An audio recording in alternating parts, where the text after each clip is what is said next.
Number 10. Mount Everest. Mount Everest is the tallest mountain in the world. Mount Everest is one whopping big mountain. But is it the tallest in the world? In fact, it is not. A mountain is highest in regard to how far it soars above sea level. But technically, it is the tallest from base to summit, and Mauna Kea defeats it at being the tallest. Above sea level, Mauna Kea in Hawaii is only 13,799 feet, 4,206 meters. But when you count the crazy enormous portion of it that's underwater, it's 33,465 feet tall, 10,200 meters. Mount Kilimanjaro hasn't taken the stand yet. Kilimanjaro is 19,340 feet, 5,895 meters, top to bottom. So it's not as tall as Everest, but Everest is surrounded by the rest of its friends, the Himalayas, all of which are collectively growing by a quarter of an inch per year and pushing Everest's summit higher. Kilimanjaro, on the other hand, is solitary, rising out from the relative flatness of Tanzania, all on its own. Number 9. Body heat dissipates mainly through the head. You lose most of your body heat through your head because there are so many blood vessels in your scalp, or because there's not a lot of fat between your scalp and your skull, or because there's a lot of circulation keeping your brain warm. At least that's what we've all heard. That's why you need to wear a hat in the winter, otherwise you'll catch a cold. But the sad truth is, you lose just as much heat per square inch through your head as you do through the rest of your body. If you notice that your head seems to be particularly cold compared to the rest of your body, it's probably because your head is bare and everything else is bundled up. Putting on a hat will fix that problem. Number 8. The Great Wall of China is the only man-made object visible from space.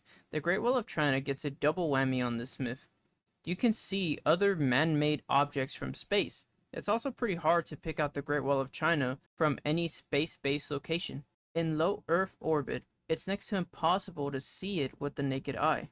Even with an expensive camera lens, it's still challenging to tell if you're looking at the Great Wall or not.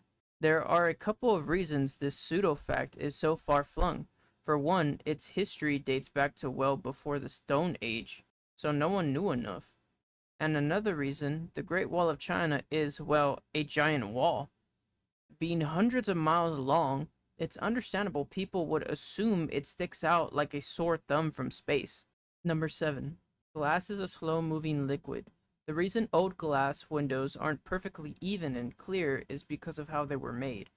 Until the early mid-1800s, most window glass was made using a process called the crown method. The glass was blown, flattened, heated, and spun, yielding a sheet that was relatively cheap to produce. It was also rippled and thicker in some places than others. In other words, the windows looked that way when they were installed. No downhill liquid flow is involved. And if you're really wondering, glass is an amorphous solid.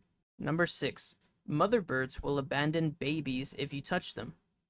Have you ever tried to save a baby bird that fell out of its nest? While this is wrong on several levels, it's not because you touched the bird. Baby birds usually don't leave the nest until they're ready, or at least ready to fly. But just like how you drove during your first driving lesson, they typically stink at flying at first. So needless to say, they suffer a few false starts and ended up on the ground, whining like a teenager who wants the keys, but hasn't completely got the hang of it. But that doesn't mean that the bird's parents aren't supervising their offspring. They're probably in a nearby tree, and if you leave the baby bird alone, chances are they'll be there soon to smack it upside the head and tell it to pay more attention during the next round of flying lessons. As for the scent issue, birds just don't smell too well. A few species are an exception, but chances are vastly greater that the little chirping ball of fluff won't suffer if you need to move it. Number 5. Different parts of your tongue detect different tastes. Lots of people think different parts of your tongue are fine-tuned to detect different taste. The tip of your tongue is where you get your cupcake taste. The sides are where the tasty tastes happen. Bitter taste is in the back, and in between is the sour zone. This fact was the prevailing notion for a long time. It has persisted in spite of millions of kids in health class insisting that the wooden spoon just tastes like wooden spoon. More recently, however, we found out that the whole zone theory was pretty much baloney. It turns out people can sense different tastes all over their tongues. A chef in the 19th century France concocted this fifth wheel in the palate party. It's been described as savory and meaty, but scientists stuck to the sweet, salty, bitter, sour taste. Even though umami was a familiar taste in Japan, the fifth taste idea didn't get much traction there either. A Japanese chemist decided to get to the bottom of what umami was all about. He figured out that the taste came from glutamic acid, and he called it the Japanese version of yummy. Number 4. People thought the world was flat before Columbus. Christopher Columbus' crew had a lot to be worried about as they set sail. There was a possibility that they might wind up with scurvy, and of course there was all those warnings about monsters in the ocean. But falling off the edge of the planet? Not so much. The idea that Columbus was endeavoring to attempt the unimaginable defy all existing scientific explanation. Falling off the world is false. People have known since the age of the Greeks that they lived on a great big globe. There were lots of obvious clues, like the way ships sailed over the horizon. There were many objections to Columbus's plan to reach the East Indies via a somewhat novel route, but a tragic and expensive plunge into the abyss wasn't one of them.